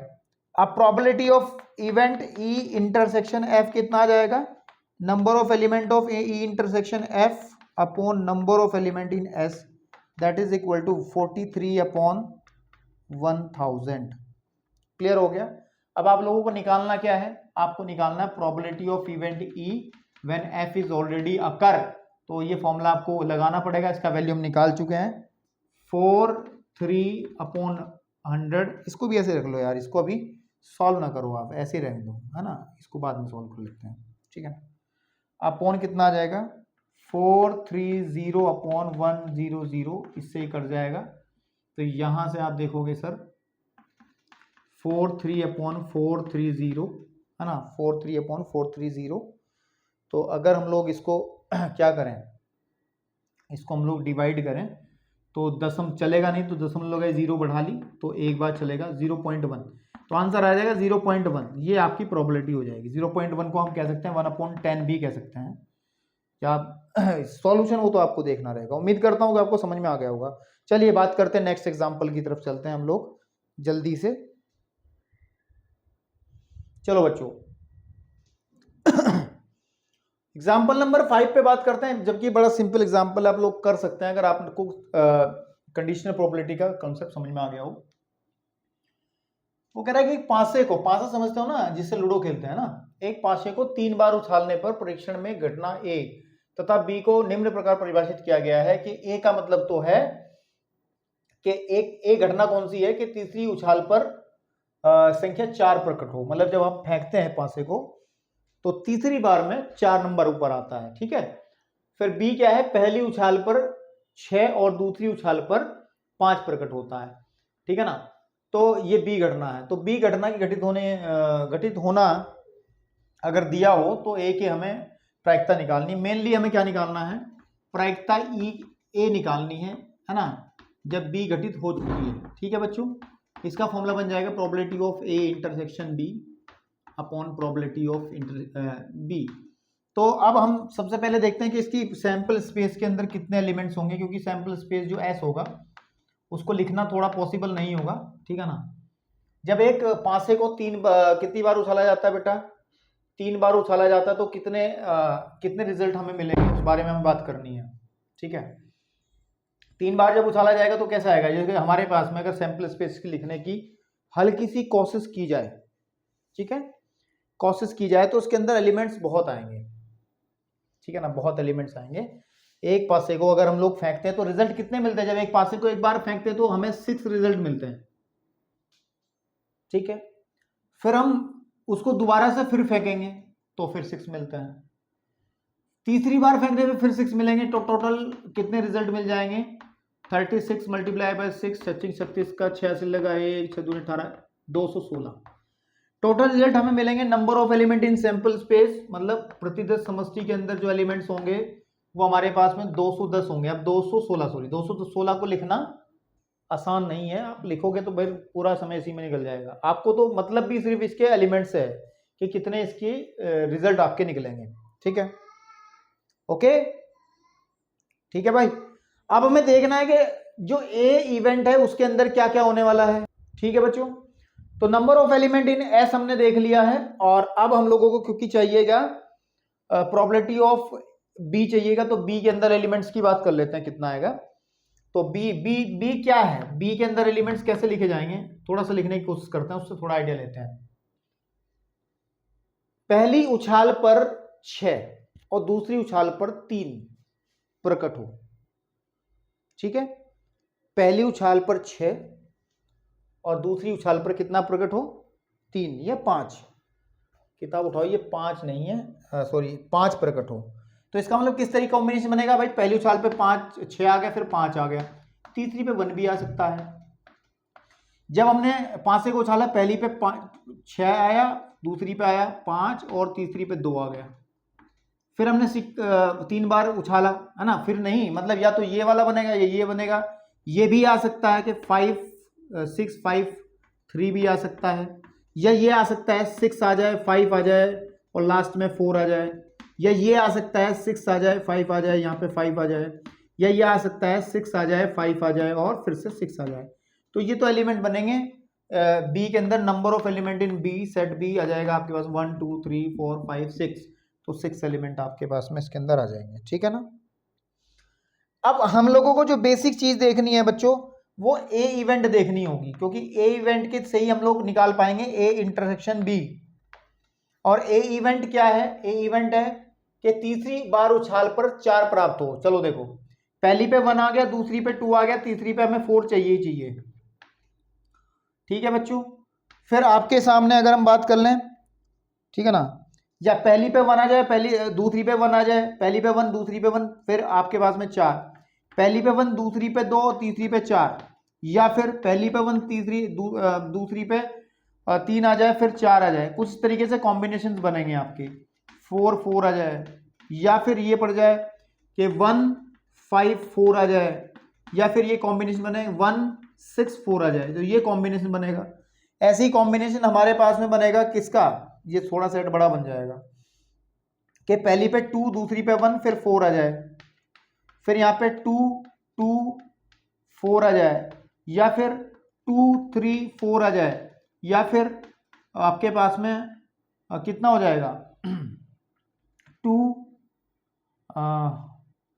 2 4 4 आ जाए, ठीक है, या फिर 2 5 4 आ जाए, या फिर बच्चों 2 6 4 आ जाए, क्योंकि लास्ट में 4 आना चाहिए। ऐसे ही करते करते अगर हम लोग बात करें बच्चों, अगर हम लोग बात करें तो यहाँ पे ये इस तरीके देखो, एक नंबर को लेकर 1 1 1 को लेकर के 6 कॉम्बिनेशन बन रहे हैं, 6 ही हमारे पास में इसके बनेंगे। ऐसे ही कितना तक चलेगा ये 1 2 3 4 5 एंड 6 तक चलेगा। तो ये टोटल कॉम्बिनेशन कितने बन जाएंगे हमारे पास में 6 6 6 करके कितने बन जाएंगे बच्चों, ये बहुत सारे कॉम्बिनेशन बन जाएंगे इस तरीके से। तो ठीक है ना। अब ये सारे कॉम्बिनेशन आप लिखना चाहो तो लिख भी सकते हो, ऐसी कोई बड़ी बात नहीं, बहुत सारे कॉम्बिनेशन नहीं बनेंगे। तो हम लोग ये डॉट डॉट करके मैं छोड़ रहा हूं, आप लोग लिख लेना। तो पैटर्न आपको समझ में आ गया होगा कैसे लिखने हैं। तो अगर मैं देखना चाहूं कि ए इंटरसेक्शन बी देखना चाहूं, ये दो सेट हैं, इसमें और इसमें कॉमन कौन सा बनेगा। तो बच्चों क्योंकि इवेंट बी के अंदर हमें क्या पता है, शुरू में 6 होगा 5 होगा, तो कहीं ना कहीं नीचे की तरफ आएगा। लास्ट में देखो, लास्ट वाला एलिमेंट जो बनेगा डॉट डॉट करके यहाँ पे, जब हम 6 1 4 आ जाएगा, या फिर 6 2 4 आ जाएगा, 6 3 4 आ जाएगा, या फिर 6 4 4 आ जाएगा, या 6 5 4 आ जाएगा, या 6 6 4 आ जाएगा। ये रिजल्ट बनेगा लास्ट में आपका। 3 4 5 का खुद से लिखने की कोशिश करें। अब इंटरसेक्शन की वजह से हम अगर देखें तो केवल मुझे लग रहा है एक ही एलिमेंट है, ये वाला एलिमेंट कॉमन होगा, और कोई एलिमेंट कॉमन नहीं होगा इस सेट में और इस सेट में। कॉमन का मतलब इंटरसेक्शन मतलब जो दोनों जगह हो, यही एलिमेंट होगा। तो 6 5 4 there is a single element, क्या 6 5 4 आपके पास में। तो number of element in A intersection B जो हो जाएंगे बच्चों, वो आ जाएंगे हमारे पास में 1। तो अब हमें जो काम करना है उस पर आ जाओ। हमें निकालना है probability of event A when B is already occur. इसका मतलब हो जाएगा number of element in A intersection B upon number of element in S बटे number of element in B upon number of element in S. तो basically इसकी value कितनी निकाली अभी आपने, 1 अपॉन इसकी वैल्यू आपको पता है 216 बटे ये आ जाएगा number of element in B 6 है और ये 216, तो ये कट जाएगा ओवरऑल 1/6 आ जाएगा। ठीक है ना, 1/6 आ जाएगा। चलिए बात करते हैं नेक्स्ट एग्जांपल की तरफ चलते हैं बच्चों। उम्मीद करता हूँ आपको बहुत अच्छे से समझ में आ रहा होगा, और नहीं आ रहा हो तो फिर भाई मैं इसमें क्या करूँ, दोबारा लेक्चर देख लेना, इससे बेस्ट तो मैं कुछ करा नहीं पाऊंगा। चलिए बच्चों एग्जाम्पल नंबर 6 में बात करते हैं। बड़ा सरल एग्जाम्पल है ये, वैसे जितने एग्जाम्पल्स करे हैं अब तक उसमें सबसे सरल है ये। तो ये कह रहा है कि एक पासे को 2 बार उछाला जाता है, ठीक है, ओके, और प्रकट हुई संख्याओं का योग 6 पाया जाता है। जो संख्याएं आएंगी पासे को फेंकेंगे तो उसके ऊपर उनका योगफल 6 आएगा। तो 6 आने का मतलब है कि देखेंगे अभी कॉम्बिनेशन बना के, संख्या 4 के, देखो ध्यान से सुनो, संख्या 4 के न्यूनतम एक बार प्रकट होने, यानी कि एटलीस्ट वन टाइम प्रकट होने की सब प्रतिबंध प्रायिकता ज्ञात करो। बड़ा इजी है, देखो ध्यान से सुनो, हल करते हैं। सबसे पहले डिफाइन कर लो इवेंट ई क्या हो जाएगी, जिसको हमें निकालना वो इवेंट ई होती है कि संख्या, ये वाला ई हो जाएगा बेसिकली, ये क्या हो जाएगा जो हमें निकालना है, this is what E. And F क्या हो जाएगा फिर, जो पहले से प्रकट हुई है, पहले से दिया गया है, वो दिया गया संख्याओं का योग 6 पाया जाता है, ये एफ हो जाएगा। तो इवेंट ई जो हमारे पास में है, थोड़ा डायरेक्ट लिख लूं, ई के अंदर जब पासे को फेंका जा रहा है और कम से कम 4 आने की संभावना है, तो क्या क्या रिजल्ट आ सकते हैं आपके सामने, उसके बारे में बात करता हूं। या तो 4 आ जाए पहली बार फेंकने पे, फिर 1 आ जाए, या फिर पहली बार 4 आया, दूसरी बार 2 आया, या फिर 4 आया और 3 आया, या फिर 4 आया और 4 आया। क्लियर है आप लोगों को, ये कॉम्बिनेशन बन जाएगा। ठीक है, साथ में पहले 4 आ जाए और बाद में 5 आ जाए, या फिर 4 आ जाए और फिर 6 आ जाए। ठीक है ना। अब ऐसा भी हो सकता है, कैसा हो सकता है कि पहले नंबर पे 1 आ जाए, दूसरे पे 4 आ जाए, है ना। जब पहले 4 आया फिर 1 आया, तो ये भी तो उसका रिवर्स भी तो हो सकता है ना बच्चों। ठीक है ना, कि पहले पे तो 1 आ जाए और दूसरे पे क्या आ जाए, 4 आ जाए, ये भी तो बन सकता है ना। ठीक है, तो फिर आपके सामने 2 आ जाए या 4 आ जाए, या फिर 3 आ जाए और 4 आ जाए, या फिर आपका 4 आ जाए और 4, तो ऑलरेडी हो ही चुकी है घटना, दोबारा घटित नहीं होगी, है ना। और तो यहाँ पे आ जाएगा 5 आ जाए और 4 आ जाए और फिर 6 आ जाए और 4 आ जाए, इसके अलावा कोई रिजल्ट बनने वाला नहीं है। 1 2 3 4 5 6 7 8 9 10 11। ठीक है बच्चों, ठीक है, ओके। इट मीन्स क्लियर हो गया आप लोगों को, ये मैं जो मैंने बात आपके सामने करी है, ठीक है ना। चलिए ठीक है ना। तो अब हम बात करने वाले हैं घटना जो एफ है, बेसिकली एफ में कहा गया है, एफ हमारी बन जाएगी संख्याओं का योग 6 हो। तो संख्याओं का योग 6 कब आ सकता है, देखो पहले पे 1 आ जाए, फिर 5 आ जाए, 2 आ जाए या 4 आ जाए, या 3 आ जाए या 3 आ जाए, या 4 आ जाए या 2 आ जाए, और 5 आ जाए या 1 आ जाए, बस इसके अलावा तो कोई आएगा ही नहीं, ठीक है ना। इसके अलावा तो कोई आएगा ही नहीं हमारे पास में, है ना। आपके पास में प्रकट हुई संख्याओं का योगफल कितना आना चाहिए था, आपके पास में 6 आना चाहिए था ना। हाँ ठीक है, ये रिजल्ट बनेंगे, क्लियर सी बात है। आप ध्यान से सुनो मेरी बात, अब आपको ध्यान से सुननी है। हमें निकालना क्या है, हमें चाहता है प्रोबेबिलिटी ऑफ ई जब एफ पहले से हो गई हो। तो बच्चों आप इजीली देख लोगे कि सबसे पहले आप देखोगे क्या देखोगे, प्रोबेबिलिटी ऑफ, पहले देखो ई इंटरसेक्शन एफ क्या बन रहा है, इन दोनों में कॉमन क्या है। इन दोनों में कॉमन है हमारे पास में एलिमेंट कौन कौन से, 1 5 तो नहीं आ रहा ना, ठीक है ना। देखो कौन है, ये वाला 2 4 कॉमन है, जिसके लास्ट में जिसमें 4 आ रहा होगा वो कॉमन है, जिसमें 4 आ रहा होगा, या फिर 4 2 कॉमन है, बस और नहीं है ना, ठीक है ना। ये 2 एलिमेंट कॉमन रहेंगे, ठीक है। तो अब यहां से अगर हम देखें नंबर ऑफ एलिमेंट इन, या फिर आप सीधी प्रोबेबिलिटी निकालो, प्रोबेबिलिटी ऑफ इंटर, इसकी सैंपल स्पेस में कितने एलिमेंट बनेंगे भैया, ये भी तो देखना पड़ेगा ना हमें। इसकी सैंपल स्पेस में हमें कितने एलिमेंट बनेंगे, क्योंकि पासे को फेंकने से, जब हम एक पासे को फेंकते हैं तो एक बार में 6 रिजल्ट मिलते हैं, फिर दूसरी बार में भी 6 रिजल्ट मिलते हैं, तो टोटल रिजल्ट कितने मिलेंगे। भाई देखो ना, हमें 2 बार फेंकना ना, एक बार जब हमने फेंका, पहली बार फेंकने से हमें 6 रिजल्ट मिलते हैं, और दूसरी बार फेंकने से हमें कितने रिजल्ट मिलते हैं बच्चों, दूसरी बार फेंकने से हमें भी 6 रिजल्ट मिलते हैं। और हमें पता है ये भी करना है काम, ये भी करना है, इनके बीच में और आएगा, पहली बार और दूसरी बार, इसको लेने मल्टीप्लाई करेंगे तो इसका मतलब 36 रिजल्ट। तो सैंपल स्पेस के अंदर एलिमेंट्स कितने हो जाएंगे, number of element in sample space आ जाएगा 36। तो बच्चों अब सब आपके पास में probability of event A intersection F is equal to आ जाएगा 2/36, 2/36 यानी कि 1 इतना ही रहने दो। और प्रोबेबिलिटी ऑफ एफ अगर हम देखेंगे तो सर वो आ जाएगा हमारे पास 1 2 3 4 5, 5/36। तो आप निकालोगे probability of event E F upon F is equal to 2/36/5/36, 36 से कट गया तो 2/5, तो ये बनेगा 2/5 हम लोगों का सॉल्यूशन। चलिए हम लोग बात करते हैं अब बेटे, अगला क्वेश्चन अच्छा दमदार है, थोड़ा दिमाग की बत्ती खोल के देखना, ठीक है ना। अगले क्वेश्चन को मैं एक बार राइट डाउन कर दूं सामने, फिर आपके सामने मैं आता हूं। चलिए बच्चों, अब हमारे सामने इस एक्सरसाइज के इंट्रोडक्शन का ये लास्ट एग्जांपल है, और बड़ा अच्छा दमदार एग्जांपल है, क्योंकि इसके अंदर हमें एक बात सीखने को मिलेगी, बहुत अच्छी बात सीखने को मिलेगी हमें। बड़ा अच्छा एग्जांपल है, दिमाग की बत्ती जलाने के लिए बढ़िया एग्जांपल है।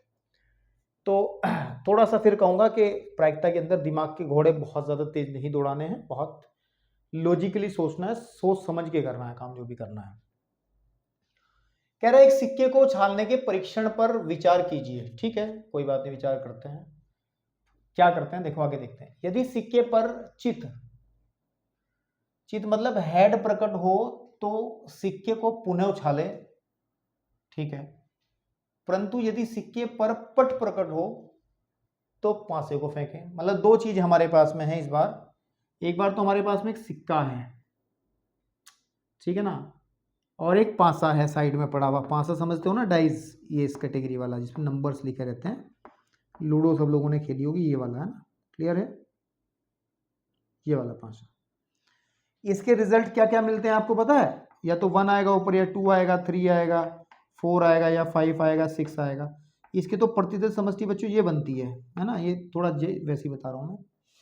और जब हम सिक्के को फेंकते हैं, ये सिक्का है कोई हेड और टेल वाला, तो इसके रिजल्ट आते हैं 2, या तो हेड आएगा या फिर टेल आएगा।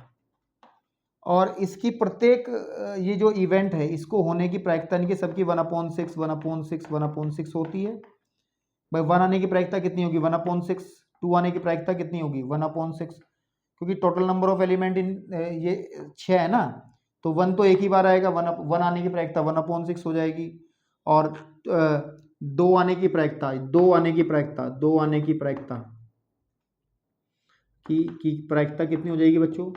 2 कितनी बार है इसके अंदर बताओ? एक ही बार है, तो 1/6, तब की 1/6 आ जाएगी। इतनी बात तो छोटी क्लास में ही हमने सीख ली थी, लेकिन क्वेश्चन के अंदर इन बात का यूज होगा, लेकिन कुछ बात गहरी है जिसको हम समझने की कोशिश कर रहे हैं बच्चों, ठीक है ना। तो उसने ये बात कही मेरे से, सबसे ही कही है, मेरे से क्या, कि जब हेड आता है, ठीक है, जब हम एक सिक्कों को जब हम फेंकेंगे बच्चों, ये सिक्का है, इसको जब फेंकेंगे तो या तो हेड आएगा, सीधी सी बात है, या फिर आपका टेल आएगा। 2 ही रिजल्ट पॉसिबल है। भाई साहब कह रहे हैं अगर हेड आए तो सिक्के को पुनः फेंकते, सिक्का फिर उछाला। सिक्का उछालने पर हमारे पास 2 कंडीशन बन सकती हैं, हेड आ जाए या फिर टेल आ जाए, सीधी सी बात है। ये तब है जब हमारा हेड आता है। तो बात आप लोग समझ नहीं पा रहे हैं क्या? मैं समझाने की कोशिश कर रहा हूं। जब हमने एक सिक्के, ये सिक्का है हमारा, दिस इज व्हाट, ये क्या है बच्चों? ये क्या है? सिक्का है, कॉइन है, इंग्लिश में लिख दो, कॉइन है। जब इस कॉइन को हम लोग उछालते हैं, इस कॉइन को जब हम लोग उछालते हैं, तो या तो हेड आएगा या टेल आएगा। जब हेड आता है तो कहता है फिर उससे उस सिक्के को उछालना है, तो फिर से सिक्के को उछालने की जो परिणाम की संभावना है वो क्या आ सकती है? या तो हेड आ जाएगा या फिर टेल आ जाएगा, सीधी सी बात है, ठीक है ना। एक ही बार उछालना है ना, हमें ये बात करनी है, ठीक है, क्लियर है। लेकिन दूसरे रिजल्ट में ये कहा, नीचे आ जाओ, देखो वो कह रहा है परंतु यदि सिक्के पर पट, यानी कि पट का मतलब होता है टेल, पट का मतलब होता है बच्चों टेल, अगर टेल आ जाता है तो फिर आप लोग सिक्का नहीं फेंकेंगे, आपको पासा फेंकना है। और पासा फेंकने के रिजल्ट क्या क्या मिलने वाले हैं? या तो 1 आ जाएगा, या पासे पे 2 आ जाएगा, या पासे पे 3 आ जाएगा, या पासे पे 4 आ जाएगा, या पासे पे 5 आ जाएगा बच्चों, या पासे पे 6 आ जाएगा। ये रिजल्ट संभव है, ठीक है ना। तो ये पूरा एक एक्सपेरिमेंट है, this is a random experiment, इस पर हमें विचार करना है। आगे ये कहा गया है कि यदि घटना कम से कम एक पट प्रकट हो, कम से कम एक पट प्रकट हो का घटित होना दिया गया है, मीन्स ये चीज दी गई है, ये वाली घटना दी गई है, तो ये क्या है? ये हमारे पास एफ है। तो यहां पे लिख लो, यहां पे लिख लो हल। एफ वो होती है जो पहले से दी जाती है। एफ क्या है? एफ बच्चों हमारे पास में है, पहले इसका एस लिखो आप, बाद में एफ लिखेंगे। एस लिखो, प्रतिदर्श समष्टि के अंदर क्या क्या एलिमेंट्स बनेंगे। प्रतिदर्श समष्टि के अंदर जो एलिमेंट बनेंगे, जब हम पहले, सबसे पहले हम सिक्के को उछालेंगे ना, सिक्के पर अगर हेड और हेड आ जाता है, जब हम सिक्के को उछालेंगे या तो हेड आएगा, है ना, सिक्के को हम उछाल रहे हैं ना, तो हमारे पास में क्या आ रहा है बच्चों? हेड आ रहा है। क्या आ रहा है? हेड आ रहा है, ठीक है ना भाई। ये कॉम्बिनेशन बन जाएगा ना, हेड आने पे हेड हेड हो जाएगा या टेल हेड हो जाएगा, समझ रहे हो मेरी बात, ठीक है ना। हेड हेड आ जाए या फिर हेड टेल, तो ये एलिमेंट्स बन जाएंगे हमारे पास में। टेल हेड आ जाएगा। नीचे वाले पे आ जाओ, जब टेल आएगा तो टेल आएगा तो इसको क्या कहते हैं हम लोग? T1 एंड दिस इज वो T2। टेल आने पे तो ये आएगा ना, T3 and T4 and T5 and T6, मतलब समझ रहे हो। जब टेल आया तो टेल के बाद हमें पासा फेंकना है, टेल के बाद जब पासा फेंकेंगे तो 1 आएगा, टेल के बाद पासा फेंकेंगे या 2 आएगा, टेल के बाद पासा फेंकेंगे तो 3 आएगा, या फिर टेल के बाद 4 आ जाएगा, टेल के बाद जब पासा फेंकेंगे 5 आ जाएगा, टेल के बाद जब पासा फेंकेंगे तो 6 भी आ सकता है। तो मेरे बच्चों, प्यारे बच्चों, ध्यान से देखो, ध्यान से देखो। तो इस सैंपल स्पेस के बाकी के एलिमेंट नीचे से उठा लेंगे। टेल आया तो फिर पासा फेंका 1 आ गया, टेल आया तो पासा फेंका 2 आ गया, या फिर टेल आया तो पासा फेंका 3 आ गया, टेल आया तो पासा फेंका 4 आ गया, टेल आया तो पासा फेंका डाइस फेंका तो 5 आ गया, टेल आया तो पासा फेंका 6 आ गया। इसके अलावा कोई और रिजल्ट नहीं मिलने वाले हैं बच्चों, ठीक है ना, इसके अलावा कोई और रिजल्ट आप लोगों को मिलने वाले नहीं है। अब हम डिफाइन कर, अब नंबर ऑफ एलिमेंट एस लिख लो, कितने आ जाएंगे 1 2 3 4 5 6 7 8, ठीक है ना, कितने आ जाएंगे, दैट इज इक्वल टू 8। अब देखो सुनो, इस बात को हम अलग तरीके से समझ सकते हैं। 1 2 3 4 5 6 7 8 तो क्लियर है भाई। देखो सिक्के को फेंकने पर, जो सिक्का हम लोग फेंक रहे हैं, सिक्का फेंका जा रहा, पांसा फेंका जा रहा। अब मुझे बताओ ये दोनों एक साथ फेंके जा रहे हैं? नहीं, या है, या तो सिक्का फेंका जाएगा या पांसा फेंका जाएगा। कंडीशन है ना कि अगर सिक्के पे टेल आता तभी पांसा फेंका जाएगा। तो या, जब या आता है तो मैंने ये कहा था प्लस का चिन्ह लगाते हैं इसको। इससे रिजल्ट कितने मिलते हैं 2 हेड एंड टेल, इससे रिजल्ट मिलते हैं 6, तो टोटल कितना आ जाएगा 8। देखो नंबर ऑफ एलिमेंट 8 आए। थोड़ा सा आपको गहराई में जाना चाहिए मेरे हिसाब से, क्योंकि 11th के अंदर चीजें बताई गई थी, 10th में भी कुछ चीजें थी, ऐसी बात नहीं है बच्चों। अब ध्यान से देखो, अब ध्यान से देखो, जो घटना F है, F क्या है, F क्या है, F क्या है, कम से कम एक टेल प्रकट हो, कम से कम एक पट का मतलब टेल प्रकट हो। तो कम से कम एक टेल वाले कितने हैं, दीज आर ऑल एलिमेंट्स। इसको छोड़ दो सिर्फ, बाकी सब आ जाएंगे। TH आ जाएगा, T1 T2 T3 T4 T5। बेटे मैं भी कई बार, मैं नहीं कहता परफेक्ट हूं, मैं कंफ्यूज मैं भी हो जाता हूं कभी कभी, लेकिन इसमें थोड़ा सा माइंड को स्थिर रख करके काम करना है। 1 2 3 4 5 6 7, ठीक है, तो ये F हो गया। E क्या हो जाएगा जो हमें निकालना है, E हमें निकालना है ये वाला, क्या है कि पांसे पर 4 से बड़ी संख्याएं आए, तो 4 से बड़ी संख्याओं वाले कौन कौन से होंगे, इट मीन्स केवल 2 चीजें होंगी ये वाली, ठीक है ना, पांसे पर, यानी कि तो T5 या T6। क्लियर है आप लोगों को इतनी बात, T5 या T6, T5 या T6। अब चूंकि हमें चाहिएगा E इंटरसेक्शन F चाहिएगा, कहानी तो अब शुरू होगी भाई जो मैं समझाना चाह रहा हूं।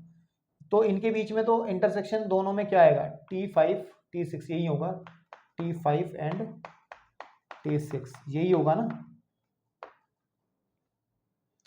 अब ध्यान से देखना, अब बहुत ध्यान से देखना आप लोगों को, अब बहुत ध्यान से देखना, क्योंकि जो फॉर्मूला हमें लगाना है, इस रिजल्ट को हटा दो, ये किताबों में बना है, इसको समझने के लिए बनाया था, क्योंकि मैं यहां पे समझाने जा रहा हूं वो चीज।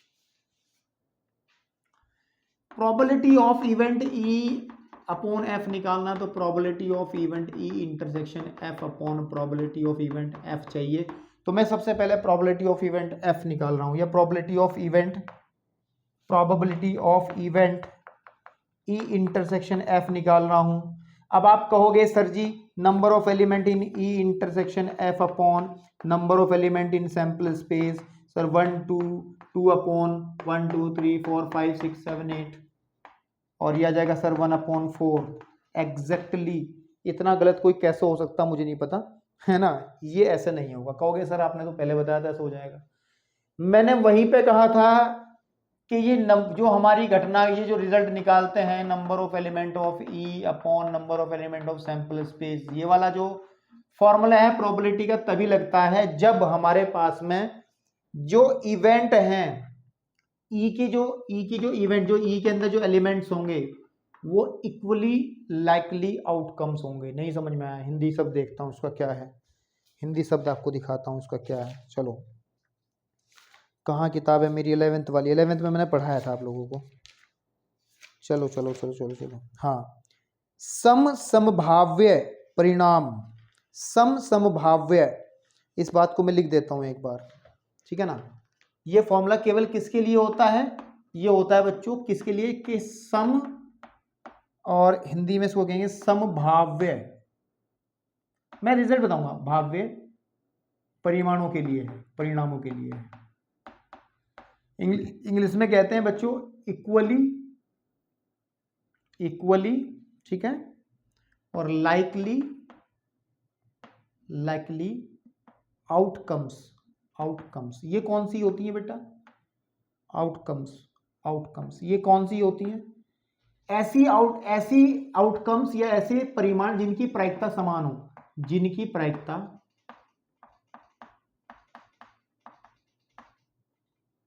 प्रायिकता समान हो। ध्यान रखना है, जिनकी प्रायिकता समान होगी उनके रिजल्ट ये लगाते हैं हम। अब तक जितने भी हमने क्वेश्चन करे उनमें सारे रिजल्ट यही थे। लेकिन अब मेरी बात भाई सुन लो, मेरी बात ध्यान से सुन लो। अब इसके अंदर इस t की प्रोबेबिलिटी अलग है, इस 5 की प्रोबेबिलिटी अलग है। t की प्रोबेबिलिटी 1/2 होगी और 5 की प्रोबेबिलिटी 1/6 होगी, क्योंकि ये जब हम सिक्के को फेंकते हैं ये तब आता है और जब पासे को फेंकते हैं तब आता है। तो सिक्के की प्रोबेबिलिटी, सिक्के को फेंकने पे अलग केसेस बनते हैं और पासे को फेंकने पे अलग केसेस बनते हैं। तो यहां पर हम लोग इस फॉर्मूले को कतई भी नहीं लगा सकते, इस बात को आप समझ लो। तो इसको फिर कैसे करना है अभी 2 मिनट में बताता हूं। मैं पहले एक बार बता चुका हूं लेकिन फिर बता देता हूं। देखो ध्यान से, probability of event E intersection F के अंदर इन एलिमेंट से ही बात करता हूं। इसका मतलब क्या है कि टेल और 5, जैसे ही सिक्के पर टेल आता है, जैसे ही सिक्के पर टेल आता है तब हम पासा फेंकते हैं, पासा फेंकने पे 5 आ गया। या फिर जैसे ही सिक्के पर टेल आता है तो पासा फेंकते हैं तो हमारा 6 आ जाता है ना। इस बात को ऐसे लिख सकते हैं, ठीक है भाई। अब ध्यान से देखो, ठीक है ना, ध्यान से देखो, ध्यान से देखो, इस बात को समझ लो, इस बात को समझ लो। टेल आने की प्रोबेबिलिटी क्या होती है? टेल आने की प्रोबेबिलिटी 1/2 होती है ना भाई। एक सिक्को को फेंकने पर टेल आने की प्रोबेबिलिटी। 5 आने की प्रोबेबिलिटी क्या होती है? 1/5 होती है। और फिर टेल आने की प्रोबेबिलिटी फिर 1/2 होती है। और 6 आने की प्रोबेबिलिटी 1/, फिर से, अरे गुरुजी 1/6 आएगी यहाँ, 1/6 यहाँ होती है। अब देखो मैंने कहा था जहां और वर्ड लगेगा वहां पे आपको गुणा लगानी है, जहां पे या होगा वहां प्लस लगाना है, जहां पे और वर्ड होगा वहां गुणा लगानी है। तो आपको क्लियर हो जाएगा सर, ये आ जाएगी आपके पास में 1/12, 1/12, 2/12, यानी कि आपके पास में 1/6 आ जाएगा। तो प्रोबेबिलिटी ऑफ दिस क्या आ गया हमारे पास में बच्चों? 1/6 आ गया। क्लियर है? अब प्रोबेबिलिटी ऑफ एफ चाहिए क्योंकि हमें आंसर निकालना है ना। Probability of F, probability of F क्या है? एफ सेट को देखो, एफ का सेट क्या है? ये है, बहुत भारी भरकम सेट है ये वाला। क्या है? मैं इसको लिख रहा हूं, देखो ये कोमा लगा है, टी और एच या टी और 1 या ये, मतलब ये ब्रैकेट के अंदर तो और आएगा क्योंकि ये बस सीधी सी बात है ना मेरे भाई। जब हमारा टेल आया, ठीक है ना, टी और एच, एफ के अंदर टी और एच कैसा आ जाएगा यार? एफ के अंदर टी एच टी होगा ये। दिस इज व्हाट, ये गलती कर दी हमने, ये क्या होगा? एच टी, क्योंकि हेड आने पे तो टेल आएगा ना, टेल आने पे तो फिर हम उसको फेंकना शुरू कर देंगे, ठीक है ना। तो यहाँ पे बेटा हेड आया, देन हमने फिर पासा फेंका, सॉरी फिर हमने सिक्का फेंका, हेड आने पे सिक्का फेंकना है ना, तो हमारा टेल आ गया। फिर जब हमारा टेल आया तो 1 आ गया, तो टेल आया और 2 आ गया।